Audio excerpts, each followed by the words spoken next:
Okay, so section 8.2 is super specific. It only talks about arithmetic sequences. Okay, so what is an arithmetic sequence? Do you guys already know that? There's arithmetic and there's geometric. Which one's which? Isn't it Yeah.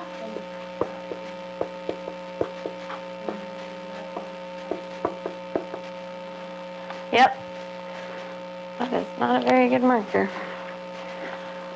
Okay, so an arithmetic sequence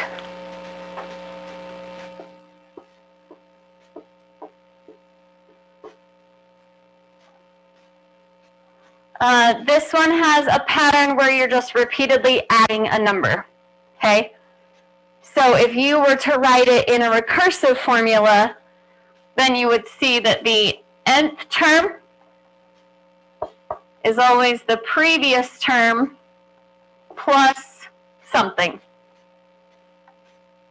Yeah? We don't use the recursive formula very often here, so we're going to rely mostly on the explicit formula that just says, so this is recursive. The explicit formula, which your book just calls the formula, just the formula, is that the nth term is going to be, most books will put a subscript of a 1 on this A right here to indicate that this is the first term. Okay? Your book does not. They just say A. A to you is supposed to mean first term. Okay? So it's your first term plus what we call a common difference.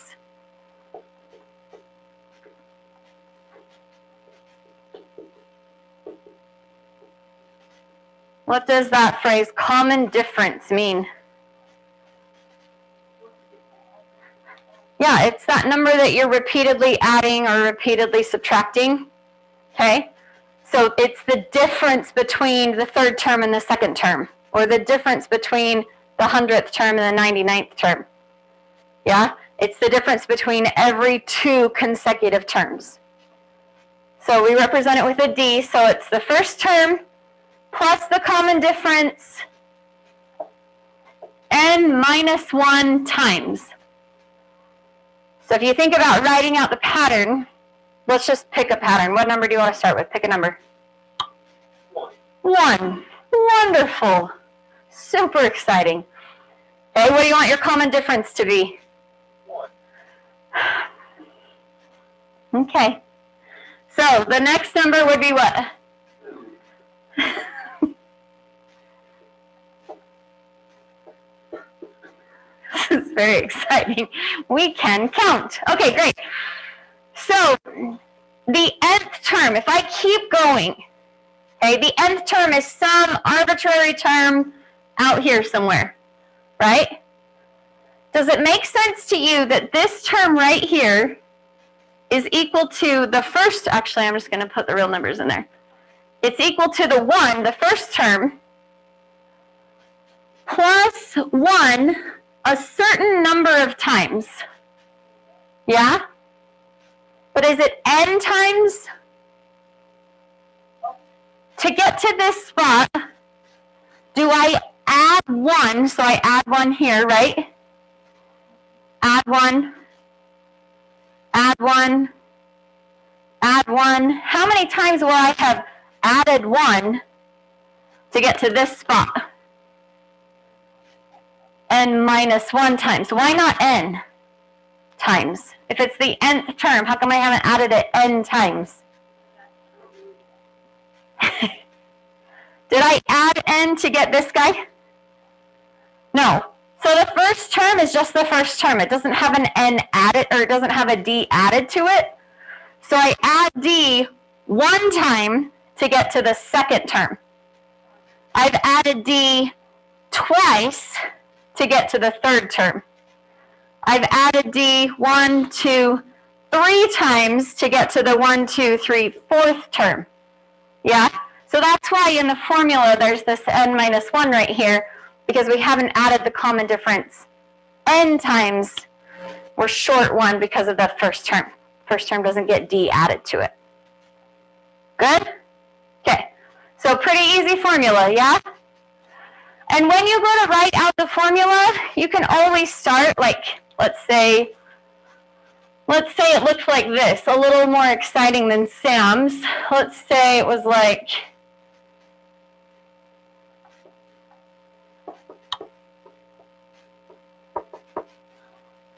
very exciting, I know, okay? So let's say it looked like that. What does that look like when I go to put it into the formula? What is the formula for the nth term of that sequence? So what is A1? 3 plus what? What's 2?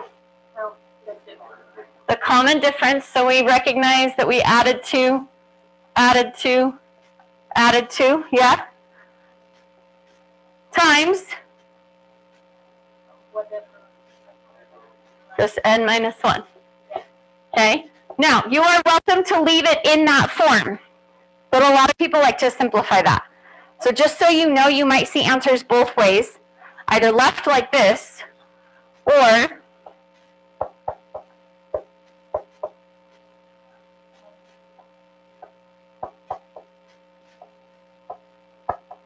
simplified like that. Yeah? Good? Okay. Yeah, how do you check your formulas?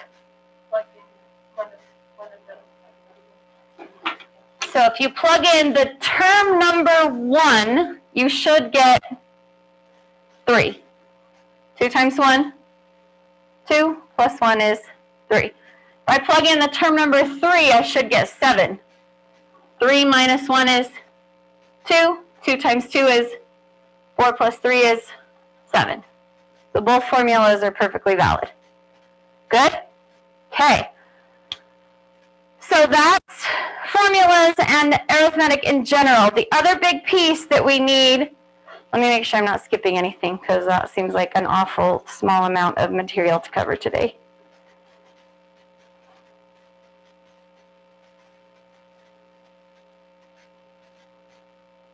Okay, let's do this first.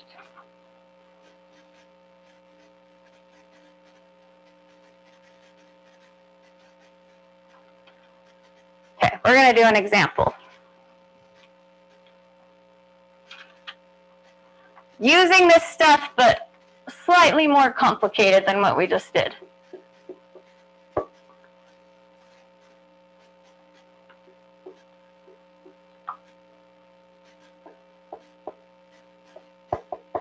Okay, I want you to do the following things. I want you to find D. Okay? Then I want you to find the first 6 terms.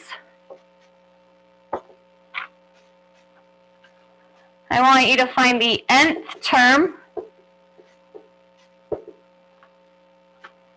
And I want you to find the 300th term.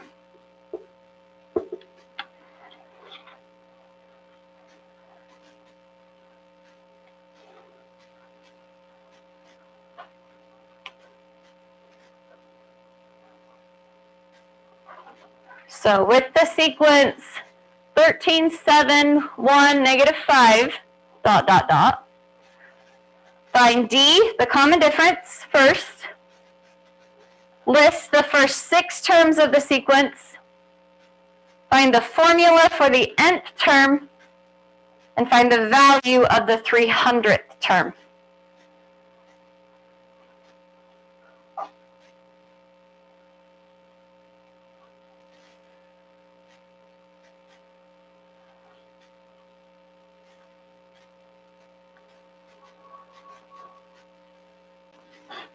Okay. So what is D?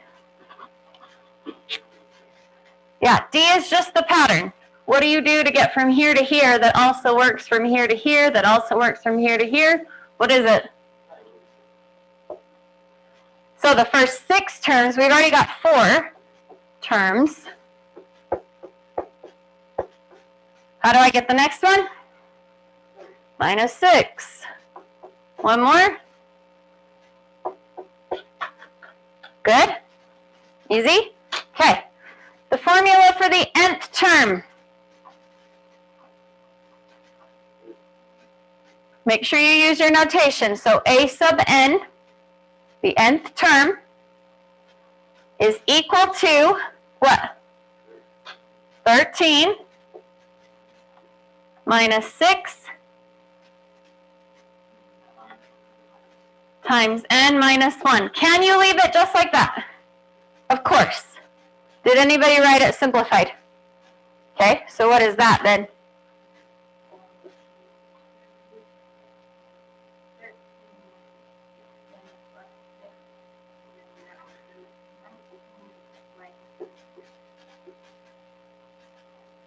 Okay, they look very different, right?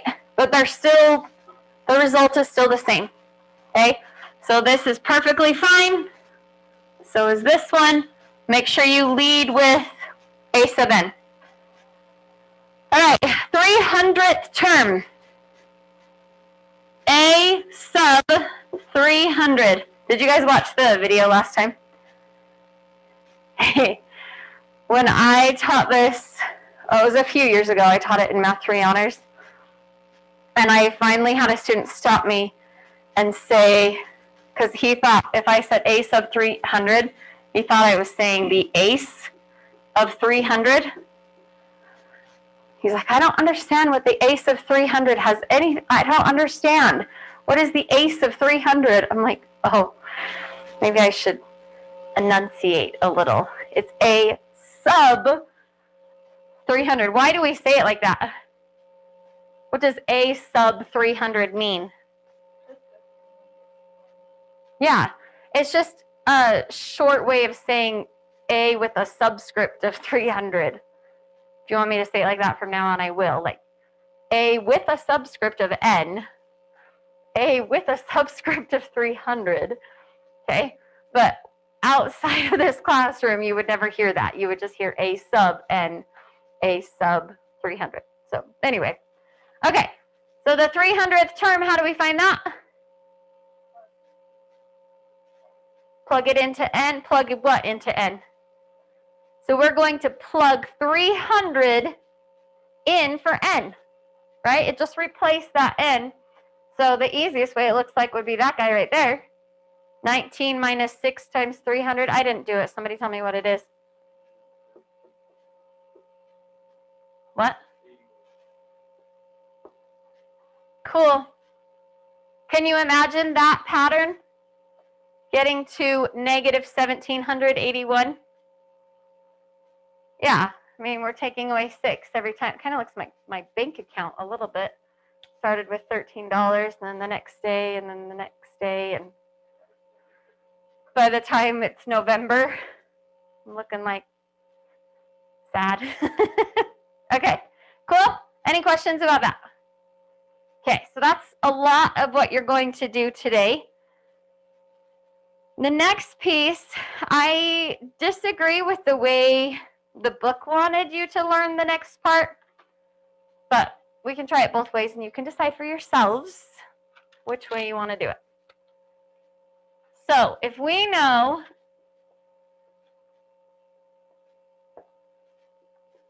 that the 11th term is 52, and we know that the 19th term is 92. I want you to find the 1000th term. Okay? Couple of ways to approach it. But I want you to just think about this one for a second to kind of get an idea of where your brains would naturally go to see which approach might be better.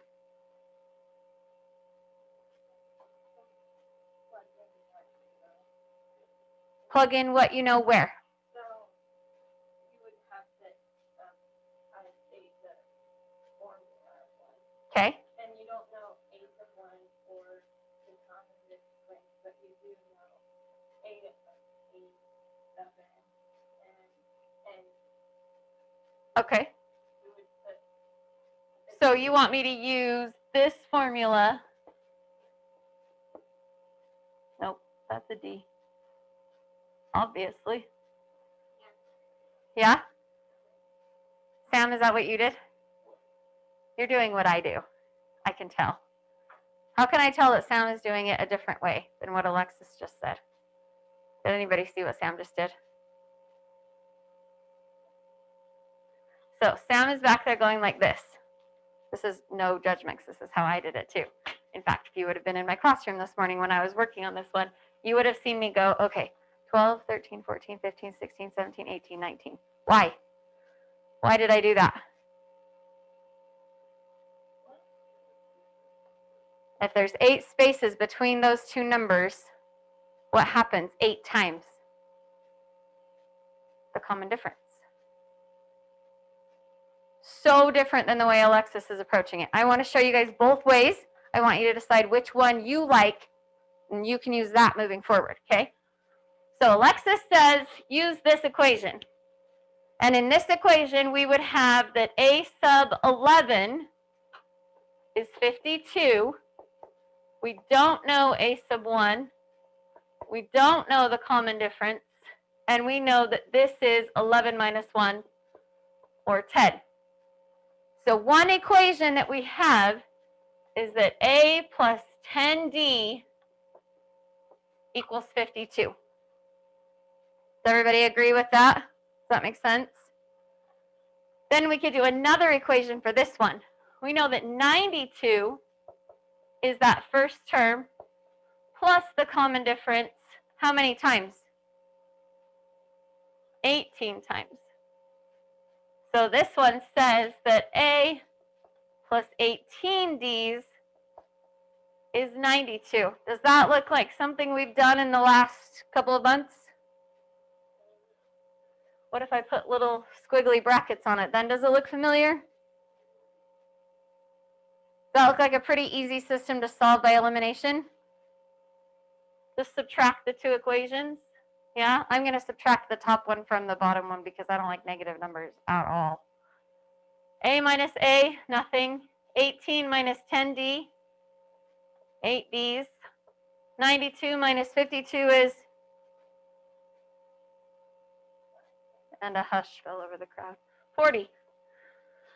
So D must be what? 5. If D is 5, can I figure out what A is? Look at this equation right here. If D is 5, that is, so A must be 2. If I know A and D, can I find the 1000th term? Yeah. Okay, Sam, walk us through method 2. So I just take the 11th term, Okay. write it down, and a little to the right, I do the 19th term, and kind of have a visual, like imagine my that. However, 8 times, and then I take the difference between the 19th and 11th term, and divide it by 8.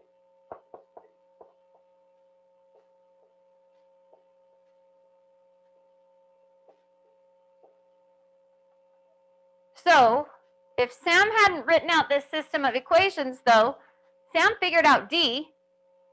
How in the heck would he figure out A?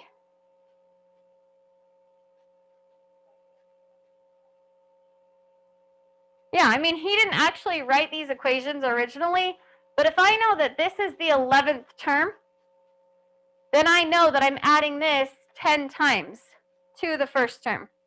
So same concept as plugging it into that equation, I can still figure it out.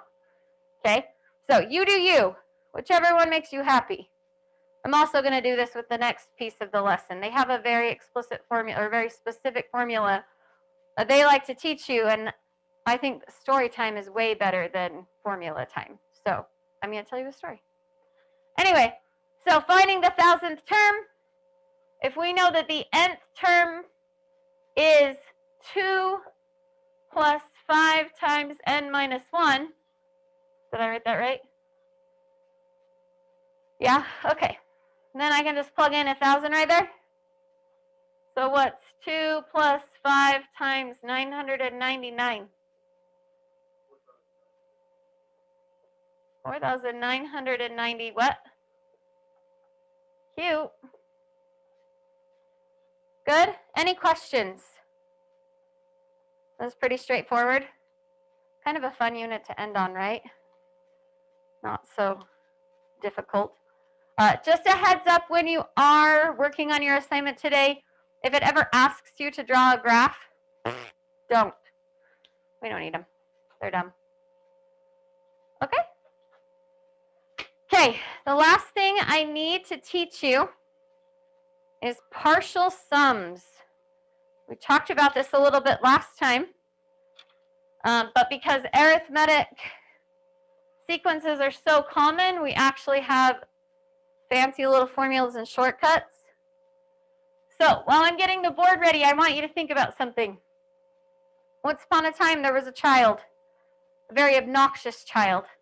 His elementary school teacher was very irritated by him one day and said, you know what, I just want you to sit down and I want you to add up all the numbers from 1 to 100. Because she knew that that would keep him quiet for a few minutes. So you're all irritating and obnoxious today. So you all are going to sit here without your calculator and add up all the numbers from 1 to 100. Go.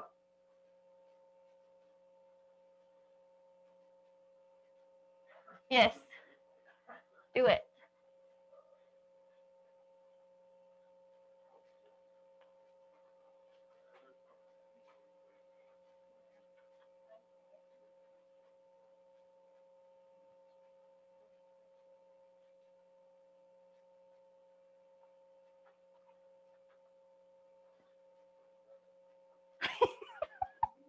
And to the principal's office with you.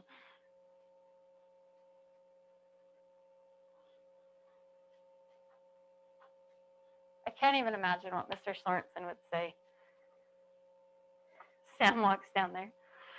I got sent here. Mrs. McMurdy sent me here. Why? What did you do? I refused to add the numbers from 1 to 100. Okay. Whatever.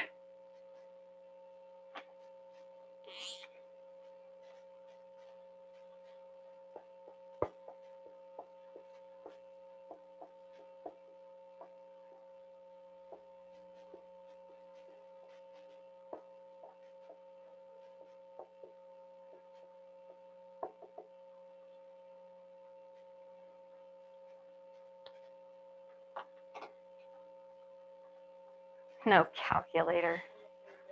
Sam. How does this help us?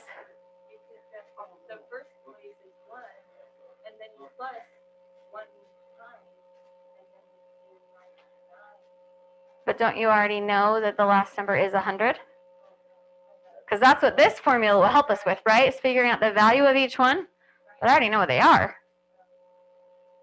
How do I add them all up? Very carefully. 1 plus 2 is 3. 3 plus 3 is 6. 6 plus 4 is 10. 10 plus 5 is 15. Is that going to get old? It's going to get a little old. Okay? So let's write it out. Let's take a visual for the win here. 1, 2, 3, 4. What's at the end? 96, 97, 98, 99, 100. Yeah? Have you ever seen like if you had to add the numbers,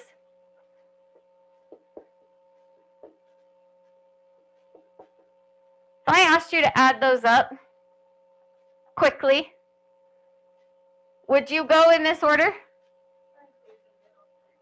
Would any of you do this and this? Why? Because it makes 10. And you learned when you were in elementary school that when you make 10, it makes life a little bit easier. I do the same thing when I'm adding up your test scores, right? So I always put like minus however many points you missed. And if there's like a -6, I look for either 2 2s and a 4 to put with it when I'm adding them up in my head, instead of like going immediately with the next one, which was a -3. I don't want a 9. I want pretty numbers. Yeah? Same idea. Well, I'm trying to find a pattern here. And although it's not the prettiest number in the world,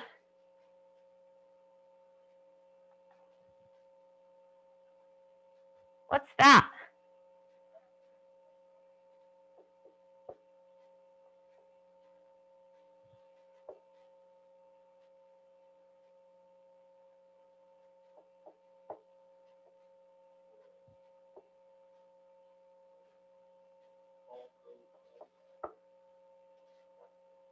Is that going to keep happening? What are the two middle numbers?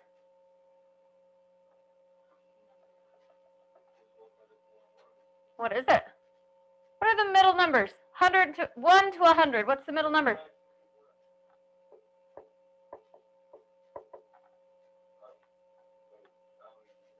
You see it? What do those add up to?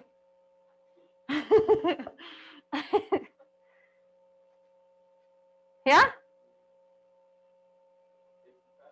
So if I have 101 50 times, is that my answer?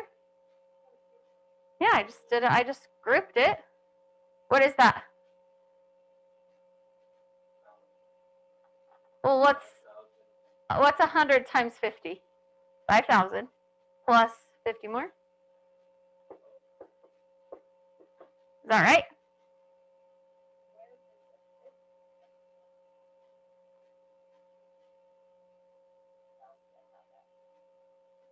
What do you mean? There's 101 50 times. So I just multiplied them.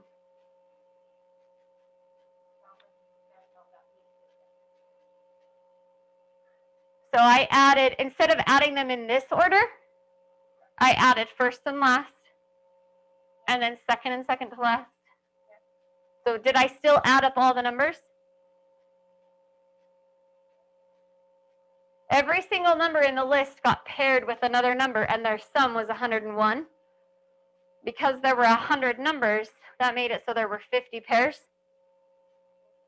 So if I multiply those, that gives me, yeah? You feel okay about it?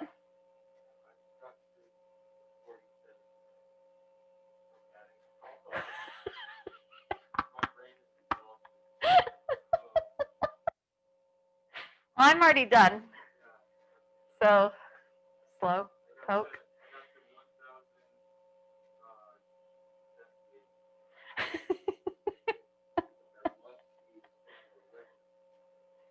This is it. So, this is it.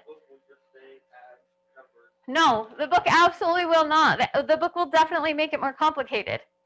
But look at how simple this is. What is the pattern? If I wanted to use this on a not so pretty number set, right? Is this, how did we get 101? Where did that come from?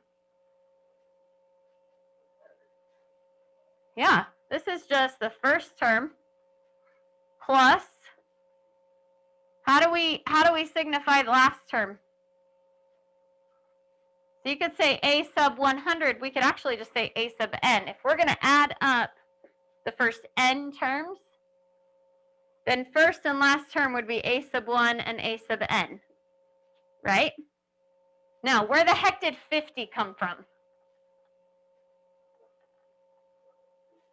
And what is 100? It's the n. If this is the sum of the first 100 terms, then it's the first term plus the 100th term multiplied by 100 divided by 2. Yeah? because there are only 50 of those pairs. There's 100 numbers, but there's only 50 pairs. So to make it pairs, I divide by 2. Okay, so up here, in just the generic formula, it's first term plus last term, plus however many pairs there are, which would just be the number of terms divided by 2. Would you say that formula is pretty straightforward? First and last, add them together, take the number of terms and divide by 2. Does it work if there are an odd number of terms? So let's look at a small one just so we could actually add them up so we don't use all of our brain power. Okay, we're going to add the first 5 terms of that sequence together. But we're not going to do it straight across because that's just too hard. Okay, 1 plus 5 is what? What's 2 plus 4? Notice the 3. What is the 3? Half of 6. So when there's an odd number, that middle term will be half of what the sum would have been. So the formula still works. Watch. The sum of the first 5 terms is the first term plus the last term times the number of terms divided by 2. And even though that doesn't come out pretty because they're not all pairs now. This guy didn't get a pair. Nobody. Okay, even though that happened, we still get 6 times, what is that? And what is that? What? 6 times 2.5. Is this 15?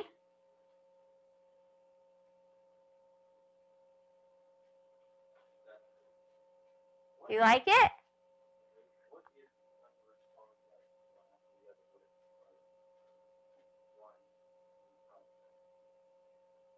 Okay. Ready? How far should we go? Just that? Should we? Do you see the 10 and the 5?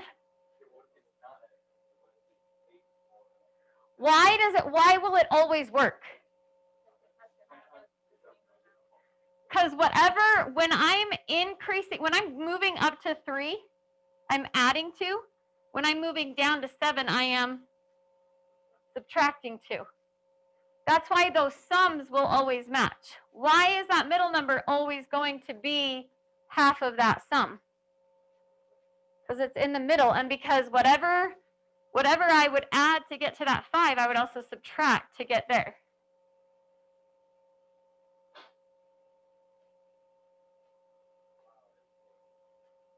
I've never had students actually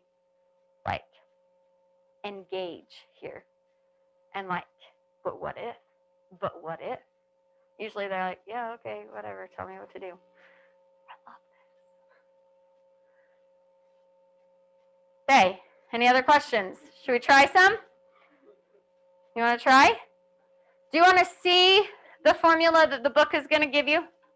Just so you can, they're not wrong. I'm not saying they're wrong. I'm just saying there's a way simpler way to say it than the way they say it, okay? So the formula you're going to see in the book looks like this.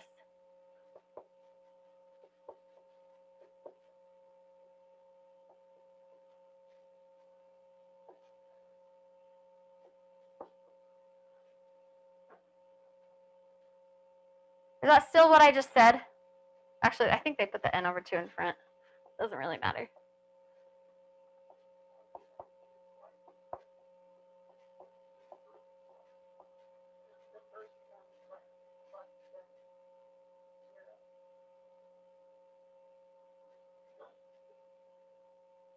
And then sometimes they do this.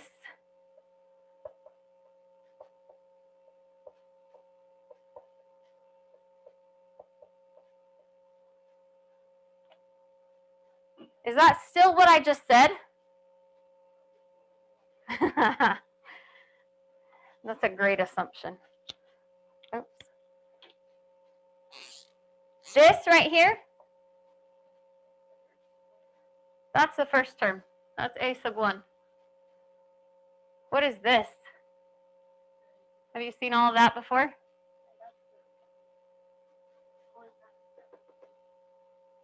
That's the nth term.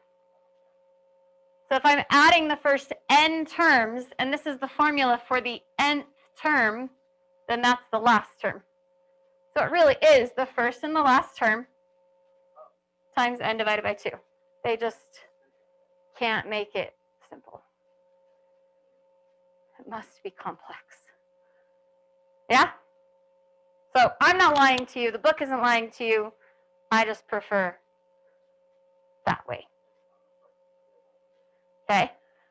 The only reason I told you the story, well, sort of told you the story, the only reason we started with this is because I want it to be somewhat memorable, okay? So that it's a formula that you can remember, but they do give you the formulas on your test. It's just going to be written in their ugly format, not like this. I would prefer, actually, to write it like this.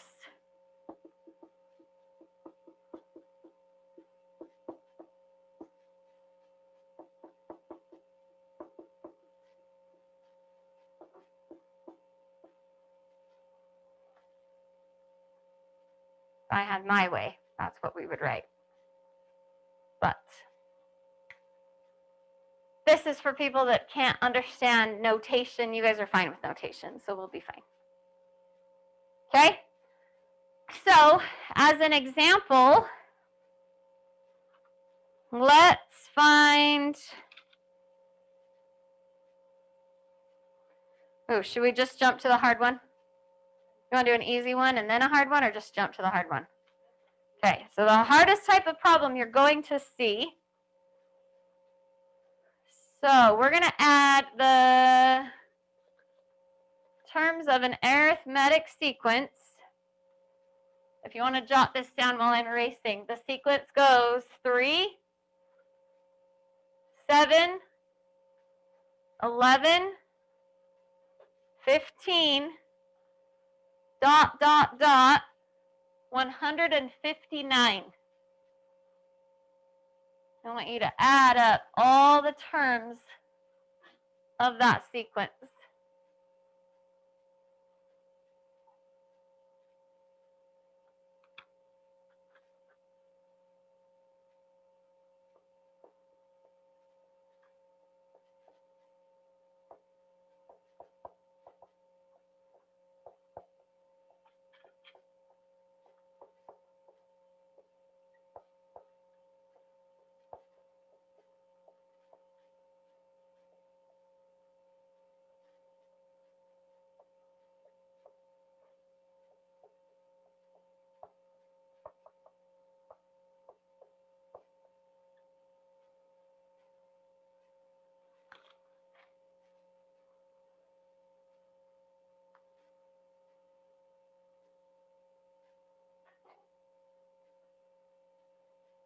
Can you use the formula?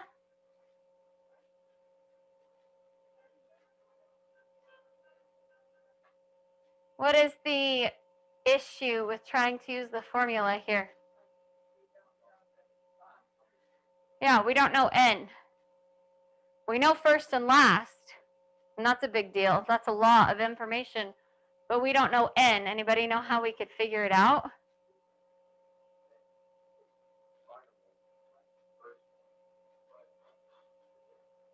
So, what is this? 4. Can everybody see that it's always 4? So that means D is 4. Yeah? So this final term right here, 159, would have to be the first term plus this common difference, n minus 1 times. I just want to know what n is.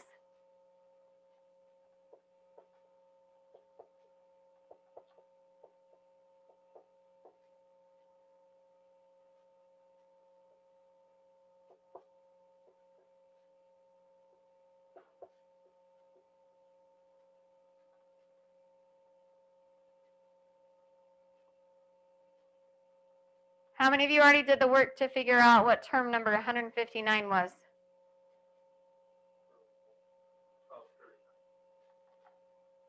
You sure?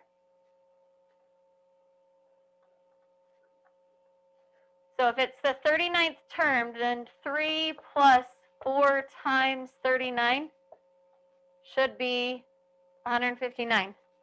Is it? Check it.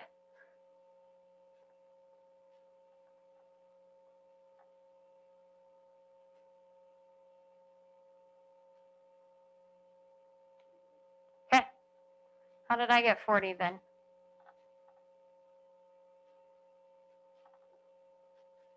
Maybe. Probably.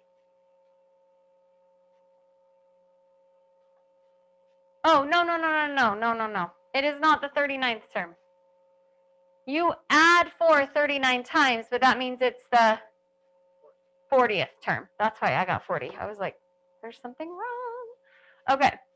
So if it was the 39th term, then we would only be adding this 38 times, which is not true. But because we're adding it 39 times, yeah? Does everybody understand what just happened there? Okay. So the way I did it, so you have a couple of options. The way I did it was simply to put 159 in that generic arithmetic formula. So a sub n is equal to a sub 1 plus d times n minus 1. Solve that. So this is the 40th term. So to find the sum of the first 40 terms, what do? First plus last times, because there are going to be, if there are 40 terms, there are going to be 20 pairs that all add up to 162. Everybody agree? Okay. Throw it in a calculator, and what do you get? 2,000? 3,240?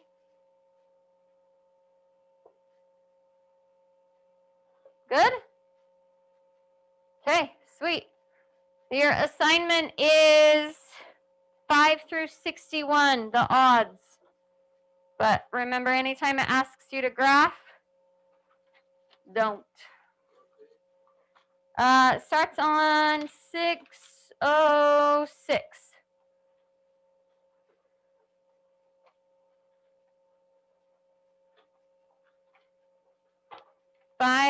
Actually, it starts on 607. So page 607, 5 to 61, the odds.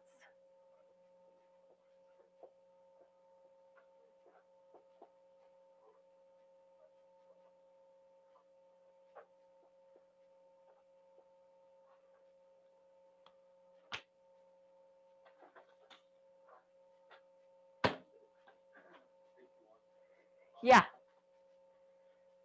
So one more lesson, and you guys are done with your Math 1050. Can you believe it? We already finished. Kind of crazy.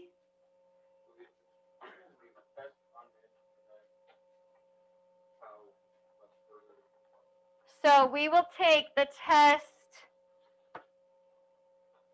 what's today? December 8th. So on the 10th, we will go over section 8.3. Then we'll review on the 14th next week. Use your words. Oh, I have a review for you because you guys won't be here next time. So we will do review on Monday the 14th, test on Wednesday the 16th. So I'll send out a sign up so you guys can sign up to take that test. Then we won't have to do anything on the 18th, the day right before the break. Is that you guys again?